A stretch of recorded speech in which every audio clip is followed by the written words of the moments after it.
Collector के कक्ष के बाहर जमीन पर बैठकर धरना देते हैं। ड्रामा तो इस बार आम जनता करने वाली है। खेला समय खेलेगा। ये समय का चक्र है। केवल सत्ता प्राप्ति उनका लक्ष्य रहा है। भारतीय जनता पार्टी के आंख में धूल झोंक कर इसने टिकट को प्राप्त किया है। कांग्रेस के साथ सेटिंग करके सत्ता को प्राप्त किया कि हमारे नेताओं के विषय में बुराइयां और कांग्रेस के विधायक और कांग्रेस के नेताओं के बारे में प्रशंसा सर्वदलीय समर्थन लेकर के सत्ता प्राप्ति के लिए किए हैं। तो बिल्कुल भारतीय जनता पार्टी का कमल का फूल मुरझाएगा। आगे भी यही करेंगे और केडर को खत्म करने का सबसे पहला काम इनका होगा। युवा विरोध कर रहे हैं। युवाओं में भारी आक्रोश है। मेरी नाराजगी पार्टी के प्रति नहीं है, मेरी नाराजगी व्यक्ति के प्रति। स्वतंत्र होकर मैं चुनावी मैदान में एक विकल्प के रूप में, बेहतर विकल्प के रूप में आप सबके बीच रहूंगा। सारे लोग दुखी हैं परंतु कोई बोल नहीं रहा है क्योंकि हमारे पार्टी में अनुशासन सर्वोपरि है। वो स्वयं टिकट वापस कर दे, इसी में उनकी भलाई है। लाखों हजारों कार्यकर्ताओं में से किसी को भी टिकट दे दीजिए, आम नागरिक को दे दीजिए, हम झंडा उठा लेंगे। स्पर्श मल्टी स्पेशलिटी हॉस्पिटल बेहतरीन कार्डियोलॉजी की सुविधा एक्सपर्ट डॉक्टर के साथ ही दे रहा है एम्बुलेंस के लिए टोल फ्री नंबर की सुविधा 08003091616। स्पर्श मल्टी स्पेशलिटी हॉस्पिटल, एक एहसास अपनेपन का।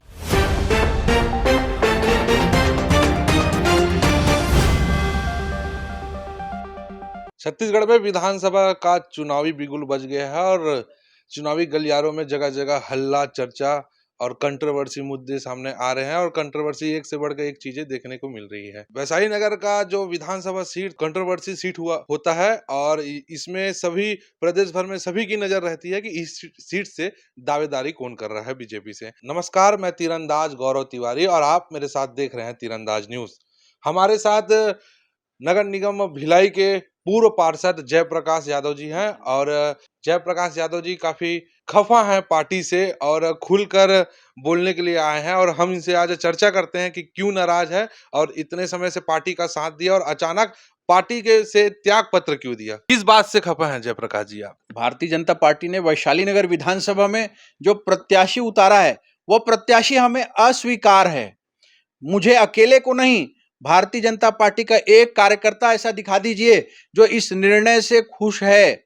चाहे वो भाजपा के पार्षद हों, चाहे छाया पार्षद हों, चाहे जिला के पदाधिकारी हों, चाहे मंडल के अध्यक्ष हों, चाहे बूथ के कार्यकर्ता हों, हमारी पार्टी में अनुशासन सर्वोपरि होता है और अनुशासन की मर्यादा की वजह से कोई कार्यकर्ता खुलकर अभी नहीं बोल पा रहा है। पर एक समय ऐसा आने वाला है, यदि पार्टी ने यह निर्णय नहीं बदला तो सारे कार्यकर्ता खुलकर बोलेंगे भी, सड़कों पर भी आएंगे और जिस प्रकार आज आम जनता विरोध कर रही है इस प्रत्याशी का, युवा विरोध कर रहे हैं, युवाओं में भारी आक्रोश है। यह प्रत्याशी जिताऊ प्रत्याशी नहीं हो सकता। भारतीय जनता पार्टी का कमल का फूल ना मुरझाए, इसके लिए मैं शीर्ष नेतृत्व से प्रार्थना, निवेदन और आग्रह करता हूं। इस प्रत्याशी ने आप सबको भी धोखा दे करके, झूठी जानकारियां दे करके, सच्चाई को छुपा करके अपना टिकट प्राप्त कर लिया है।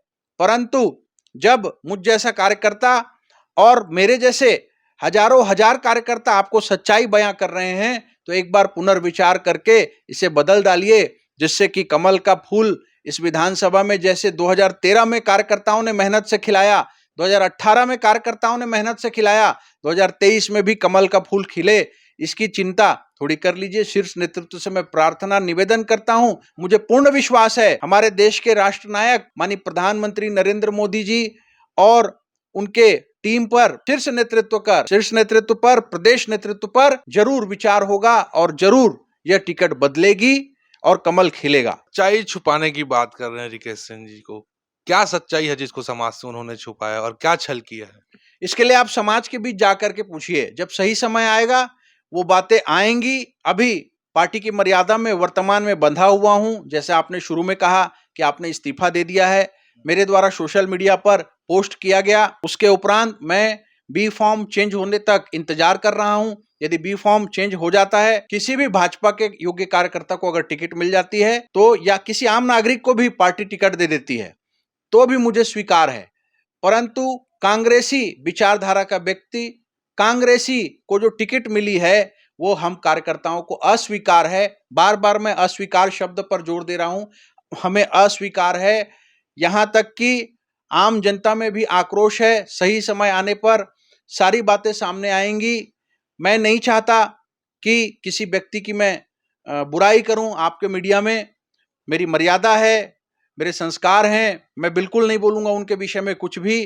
परंतु मैं उन प्रत्याशी से भी आग्रह करता हूं, आदरणीय श्री रिकेश सेन जी से, कि वो स्वयं टिकट वापस कर दे, इसी में उनकी भलाई है। अन्यथा जो बातें हैं, वो बातें जो चल रही हैं, जो वीडियो वायरल हो रहे हैं और जो तमाम बातें आ रही हैं, उससे भारतीय जनता पार्टी की छवि भी धूमिल हो रही है। तो आप पार्टी के हित में ही टिकट वापस कर दीजिए, जिससे आपका भी मान और सम्मान बना रहे और कमल का फूल ना मुरझाए। लाखों हजारों कार्यकर्ताओं में से किसी को भी टिकट दे दीजिए, आम नागरिक को दे दीजिए, हम झंडा उठा लेंगे। परंतु यह हमें अस्वीकार है, यह प्रत्याशी व्यक्तिगत रूप से हमें अस्वीकार है। भारतीय जनता पार्टी से हमारी कोई नाराजगी नहीं है, हमारी पार्टी के नेताओं से कोई नाराजगी नहीं है। हमारी नाराजगी केवल उस प्रत्याशी से है जिसे घोषित किया गया है। क्या रिकेश सेन हारने की वजह हो सकते हैं? बिल्कुल 100% उनकी हार तय है। घोषणा के बाद से ही एक कार्यकर्ता मुझे ऐसा बता दीजिए जो प्रसन्न है। प्रसन्न अगर कोई है तो कांग्रेस के कार्यकर्ता हैं, कांग्रेस के नेता हैं, और वो नेता हैं जो प्रसन्न हैं, वो बता रहा है कि उसकी हार तय है। रिकेश सेन कांग्रेस विचारधारा से या कांग्रेस में रहा है, क्या है उसका, क्या बैकग्राउंड जानते हैं आप? जब वो नेता प्रतिपक्ष होते थे, उनके द्वारा कोई भी आंदोलन प्रदर्शन कांग्रेस के विरुद्ध यदि खुले तौर पर किया गया है तो वो बताएं। इतना ही नहीं, नगर निगम में जब सामान्य सभा होती थी, जब मैं भी पार्षद था, मेरे साथ वो सदन में होते थे, मैंने स्वयं देखा है। कोरोना का काल था, उनके द्वारा एक षड्यंत्र और एक नौटंकी करके सामान्य सभा के स्थगन के विषय पर वो कांग्रेस को समर्थन करते दिखाई दे रहे थे, जिसका उस समय के तत्कालीन पार्षदों ने, मैं तमाम पार्षद भाइयों का नाम भी लेना चाहता हूं, हमारे भोजराज सिन्हा जी, महेश वर्मा जी और पीयूष मिश्रा जी, दीपक रावना जी, रमेश दादर जी, तमाम पार्षद थे, हमारे संतोष श्रीरांगे जी, ऐसे पार्षदों ने अपने आंखों से ये प्रत्यक्ष प्रमाण देखा है। ये मैं एक उदाहरण दे रहा हूं, सदन में ऐसे कई वाकये हुए हैं जब उसने भाजपा के पार्षदों को तकलीफ पहुंचाया है और उनकी भावनाएं आहत हुई हैं। जो विचारधारा के लिए जमीनी लड़ाई लड़ते हैं, ऐसे कार्यकर्ताओं की भावनाओं को इस व्यक्ति ने लगातार आहत किया है। सारे लोग दुखी हैं, परंतु कोई बोल नहीं रहा है, क्योंकि हमारे पार्टी में अनुशासन सर्वोपरि है। इस बात को इसलिए बोल पा रहा हूं कि अब आर या पार की लड़ाई है। यदि प्रत्याशी चयन बदल जाता है वैशाली नगर का, बिल्कुल मैं भाजपा का झंडा उठाऊंगा। यदि बदलता नहीं है तो मेरी विवशता है, जन भावनाओं के अनुरूप, कार्यकर्ताओं की भावनाओं के अनुरूप स्वतंत्र होकर मैं चुनावी मैदान में एक विकल्प के रूप में, बेहतर विकल्प के रूप में आप सबके बीच रहूंगा। पार्षदों का नाम लिया जिसमें से कुछ पूर्व पार्षद हैं, व्यक्तिगत रूप से अपने फेसबुक के माध्यम से कई लोग बधाइयां दे रहे हैं और सपोर्ट करने की बात कर रहे हैं रिकेश सेन जी को। जी, उनमें से कुछ पार्षद है जिनका मैं नाम लेना चाहूंगा और आप तक भी मैसेज आए होंगे। तो क्या क्या ये दोनों तरफ खेल रहे हैं, आपके तरफ भी और उधर भी रिकेश सेन की तरफ? जिन भाइयों का मैंने अभी नाम लिया है मुझे उनका एक पोस्ट दिखा दीजिए कि उनके द्वारा बधाई दी गई है। सोशल मीडिया में उनके टाइमलाइन पर कोई एक पोस्ट ऐसी अगर डली है तो मुझे आप दिखा दीजिए। यदि किसी भाई ने डाला भी होगा जो मैं नहीं देख पाया होऊंगा, तो पार्टी के अनुशासन और मर्यादा है, उसकी वजह से ऐसा किया जा रहा है। पर कोई भी कार्यकर्ता, कोई भी कैडर इनके साथ नहीं खड़ा है। यह बात स्पष्ट है, यह बात पूरी तरह से उजागर हो चुका है और खुले तौर पर मैं इस विषय को बोल रहा हूं। मेरी नाराजगी पार्टी के प्रति नहीं है, मेरी नाराजगी व्यक्ति के प्रति। भारतीय जनता पार्टी ने क्या गलत फैसला लिया है या उनको और भी दावेदार नहीं मिले, रिकेश सेन पे दाव खेला? भारतीय जनता पार्टी के आंख में धूल झोंक कर इसने टिकट को प्राप्त किया है, क्योंकि सत्यता अगर शीर्ष नेतृत्व को पता होती तो मेरा विश्वास है, मैंने आज तक कभी नहीं देखा कि ऐसे व्यक्ति को टिकट मिली है, परंतु इसने सच्चाई को छुपाया है, विषयों को छुपाया है और टिकट को हासिल कर लिया है। और टिकट को हासिल करने के बाद हम सब कार्यकर्ता इस बात का विरोध कर रहे हैं। क्या लगता है अगर रिकेश सिंह जी अगर जीतते हैं तो अपने विधायक का दायित्व को ढंग से निभा पाएंगे कि नहीं निभा पाएंगे? रिकेश सेन जी अगर जीतते हैं तो सबसे पहला दायित्व वो कांग्रेस के नेताओं और कार्यकर्ताओं को प्रसन्न करने का और उनके काम को करने का निभाएंगे, जैसा पूर्व में इनका इतिहास रहा है। इतना ही नहीं है, सबसे पहले काम ये वो करने वाले हैं कि भारतीय जनता पार्टी के कैडर को ये समाप्त करने वाले हैं। जो भाजपा का कैडर है, जो संघ के कार्यकर्ताओं ने, भाजपा के कार्यकर्ताओं ने बरसों लगाए हैं, बरसों लगा करके खून पसीना बहा करके इस संगठन को खड़ा किया है, पार्टी को सशक्त किया है। उसके उपरांत भी अगर ये टिकट नहीं बदलती है तो बिल्कुल भारतीय जनता पार्टी का कमल का फूल मुरझाएगा और इनके द्वारा केवल और केवल कांग्रेस को लाभ पहुंचाने का काम किया जाता रहा है। आगे भी यही करेंगे और केडर को खत्म करने का सबसे पहला काम इनका होगा। सोशल मीडिया में इन दिनों एक रिकेश सिंह का एक वीडियो वायरल हो रहा है जिसमें वो कमीशन की बातें करते नजर आ रहे हैं। क्या लगता है वो कमीशन खोर आदमी है? जो सोशल मीडिया में बातें वायरल हो रही हैं, उन्हीं बातों को जनता मुझे बोल रही है, कार्यकर्ता मुझे बोल रहे हैं और वीडियो में जो किरदार हैं वो मुझसे संपर्क करके बोल रहे हैं। उन्हीं बातों को मैं पार्टी को अवगत करा रहा हूं और मुझे बहुत दुख हुआ जब हमारे वरिष्ठ नेताओं को इस व्यक्ति के द्वारा गलत बातें कही गई। हमारे दिवंगत विधायक, हमारे नेता माननीय विद्यारतन भसीन जी को इन्होंने गलत बातें कही हैं और उसी वीडियो में मैंने भी देखा जो सोशल मीडिया में चल रहा था। बहुत लोगों ने मुझे जब भेजा, मैंने देखा। मैं इन सब बातों में रहता नहीं, कभी किसी की छवि खराब करना मेरा काम नहीं रहा, मेरा इतिहास नहीं रहा। कभी मैंने किसी पर आज तक व्यक्तिगत टिप्पणी कभी नहीं की है। मेरी विचारधारा की लड़ाई रही है हमेशा से। और जब ये चीजें आई हैं तो मैं आहत हूं कि हमारे नेताओं के विषय में बुराइयां और कांग्रेस के विधायक और कांग्रेस के नेताओं के बारे में प्रशंसा, और उस व्यक्ति को यहां पर टिकट प्राप्त होता है। हमारे देश के प्रधानमंत्री जी को ये मां और बहन की गालियां दे रहे हैं। मैं उस बात से बहुत अधिक दुखी हूं क्योंकि मैं राष्ट्र नायक माननीय प्रधानमंत्री जी का कट्टर समर्थक हूं, उनको हृदय से मानने वाला उनका एक कार्यकर्ता हूं। वो मुझे नहीं जानते, मगर मैं उनसे प्रभावित होकर के पार्टी में आज पूरे बढ़ चढ़कर काम कर रहा हूं।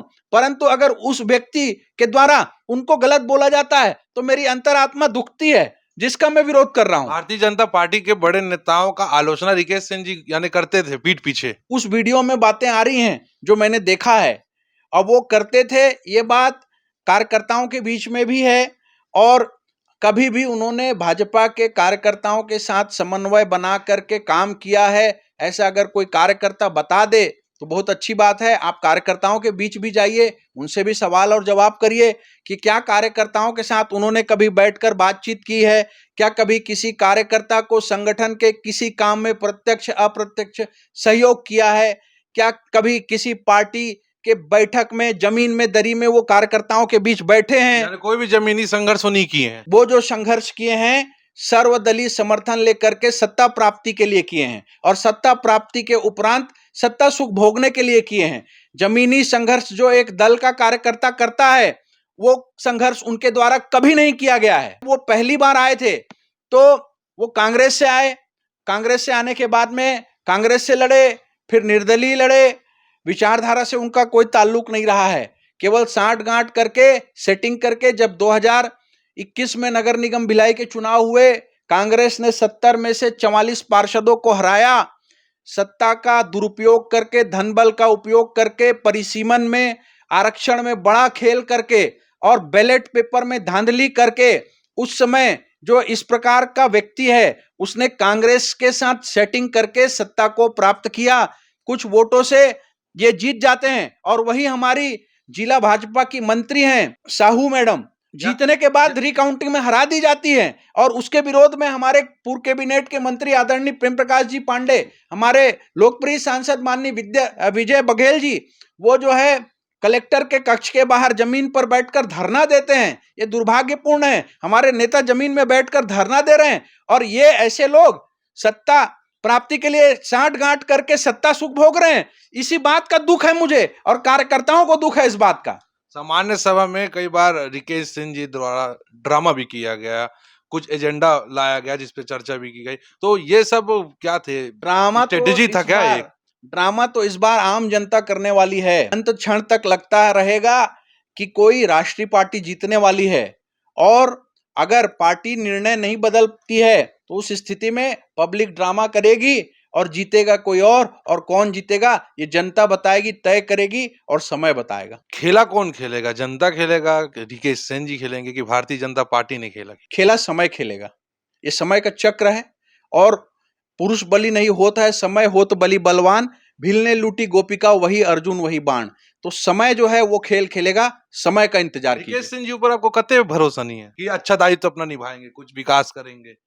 उनका इतिहास उठाकर देखिए, वर्तमान उठाकर देखिए और भविष्य क्या होगा ये आप कार्यकर्ताओं से पूछिए, आम जनता से पूछिए, जिन वार्डों से वो पार्षद निर्वाचित रहे, उन वार्डों में आप माइक लेकर जाइए, उनसे आप पूछिए काम कितना हुआ, दिखावा कितना हुआ और उनके द्वारा केवल सत्ता प्राप्ति उनका लक्ष्य रहा है और सत्ता प्राप्ति पार्षद में वो जब करते रहे, बातें सारी हम सब कार्यकर्ताओं की जानकारी में रही। हमने कभी कहीं भी उनका कमेंट उनके सामने या पीछे नहीं किया, आज तक नहीं किया। परंतु जब वो आज हम कार्यकर्ताओं के विधायक के रूप में सामने आ रहे हैं, तो हम कार्यकर्ताओं की विवशता है कि विषयों को हम सामने लाएं, बातों को रखें, जिससे कि अन्याय होने से बचे और ये जो परिपाटी शुरू हो रही है, इस परिपाटी पर अंकुश लग सके। पार्टी के बड़े नेता इस फैसले से क्यों चुप है? जैसे कि डॉक्टर सरोज पांडे जी हैं, प्रेम प्रकाश पांडे जी हैं, विजय बघेल जी हैं। क्या उन लोगों ने निर्णय नहीं लिया होगा, बैठक नहीं की होंगे कि किसको टिकट दिया जाए और इसको टिकट देने के बाद आपस में खींचतान ज्यादा हो जाएगी कि नहीं होगी? तो अगर पार्टी ने फैसला किया होगा तो कोई सोच समझ के किया होगा कि ये टिकट ला लिए। आपने पोस्ट किया धन नहीं बल, क्या था वो बताइए? देखिए हमारे जो वरिष्ठ नेताओं का जिनका आपने नाम लिया, मैं उनका बहुत हृदय से सम्मान करता हूँ और हर चुनाव में मैंने उनके लिए झंडा उठाया है। उनको विजयश्री हासिल कराने में मेरा भी एक गिलहरी योगदान रहा है और मेरे द्वारा तन मन धन से सहयोग पार्टी को हमेशा से रहा है। उन नेताओं से मेरी कोई नाराजगी नहीं है और वो सारे जो नेता हैं हमारे गणमान्य सर्वमान्य नेता हैं। उन नेताओं की अपनी बाध्यता हो सकती है, पर मैं एक कार्यकर्ता हूं, मैं नेता नहीं हूं, मेरी कोई बाध्यता नहीं है। मैं लोकतांत्रिक ढंग से अपने बातों को रख रहा हूं, पार्टी को गलत निर्णय हुआ है उसे सचेत कर रहा हूं और मुझे विश्वास है कि पार्टी मेरी बातों को संज्ञान में लेकर के निर्णय जरूर बदल देगी। क्या लगता है माहौल इस बार क्या है वैशाली नगर का, अगर रिकेश सिंह का टिकट अगर नहीं वापस हुआ तो? वैशाली नगर विधानसभा की जनता ने जब यह विधानसभा अस्तित्व में आई थी, हम सबकी नेत्री सुश्री सरोज पांडे जी ने प्रचंड मतों से विजयश्री हासिल किया था। 2013 में, 2018 में पूर्व महापौर आदरणीय स्वर्गीय विद्यारतन भसीन जी जो हम सबके नेता हैं, उन्होंने विजयश्री हासिल किया था। परिणाम आप देख लीजिए, वैशाली नगर की जनता सदा सदा से भाजपा के साथ खड़ी है और भाजपा को समर्थन करती है। इस बार भी मन ही है उनका कि फिर से वो बहुत पहले से अधिक समर्थन करने वाले थे, परंतु यह निर्णय जब आया तो हताशा और निराशा का आलम है। न जनता है खुश, न कार्यकर्ता है खुश।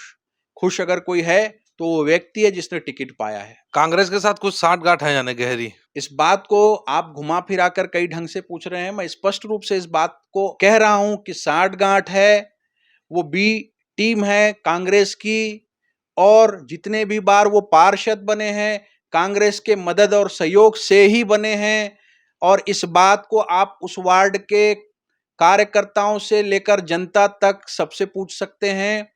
और इस बार साठगांठ करके अगर वो सत्ता भी प्राप्त कर लेते हैं तो वैशाली नगर में भाजपा के कार्यकर्ताओं का भविष्य अंधकारमय हो जाएगा, कैडर को समाप्त कर दिया जाएगा और चूंकि ये गढ़ है भारतीय जनता पार्टी का, तो ये अभेद किला को भेदने की हिमाकत कांग्रेस नहीं कर पा रही है। तो कहीं ना कहीं एक योजनाबद्ध ढंग से इस प्रकार की बातें आई हैं, जिसका एक आम कार्यकर्ता होने के नाते मैं विरोध करता हूं।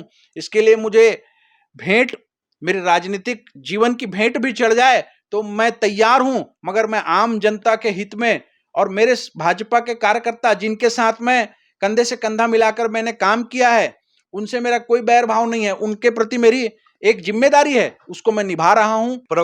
नए प्रवक्ताओं की घोषणा हुई है 21 और पार्टी से नाराज लोगों को भी मनाया जा रहा है, तो क्या आपको भी बड़े लोग जैसे मनाएंगे तो आप गुस्सा छोड़ देंगे? मैंने बार बार इस बात को कहा है कि भारतीय जनता पार्टी से मेरा कोई नाराजगी नहीं है, मेरी नाराजगी व्यक्तिगत उस व्यक्ति से है और अगर प्रत्याशी बदल जाता है, किसी भी कार्यकर्ता को, आम नागरिक को टिकट दे दिया जाता है, तो बिल्कुल मैं कमल का झंडा उठाकर मेरे जैसे और कार्यकर्ता भी साथ आएंगे और कमल खिलकर रहेगा। परंतु यदि टिकट नहीं बदलती है तो मैं विवश हूं तीसरे विकल्प के रूप में जनता के बीच में आशीर्वाद लेने जाऊंगा और जन भावनाओं का और कार्यकर्ताओं की भावनाओं का सम्मान करूंगा। तो ये थे जयप्रकाश यादव जी, जिनको आप सुन रहे थे, जो पूर्व में भिलाई नगर निगम के पार्षद भी रह चुके हैं और वर्तमान में भाजपा के भिलाई के जिला मंत्री हैं। और इन्होंने अपने सोशल मीडिया पेज से भारतीय जनता पार्टी को खुली चेतावनी दी थी कि आपने जिस प्रत्याशी को चुना है, उस प्रत्याशी पे हम और हमारा कोई भी भाजपा का वैशाली नगर विधानसभा का कोई भी कार्यकर्ता उसका साथ नहीं देगा, उसको सपोर्ट नहीं देगा और उसके हारने से भारतीय जनता पार्टी की छवि धूमिल होगी। और ये सब विषयों को लेकर ये खुलकर अब रिकेश सेन की आलोचना कर रहे हैं या पार्टी को सचेत कर रहे हैं कि आपने गलत दाव खेला है। अब इसका परिणाम क्या होगा वो तो वोटिंग के बाद पता चलेगा और बी फॉर्म आने से पहले पता चलेगा कि रिकेश सिंह का टिकट बरकरार रहता है, वो दावेदारी करेंगे, वो लड़ेंगे, क्या उनका नाम कट जाएगा। फिलहाल ऐसी राजनीतिक खबरों से जुड़े रहने के लिए हमारे तीरंदाज न्यूज को सब्सक्राइब कीजिए। नमस्कार।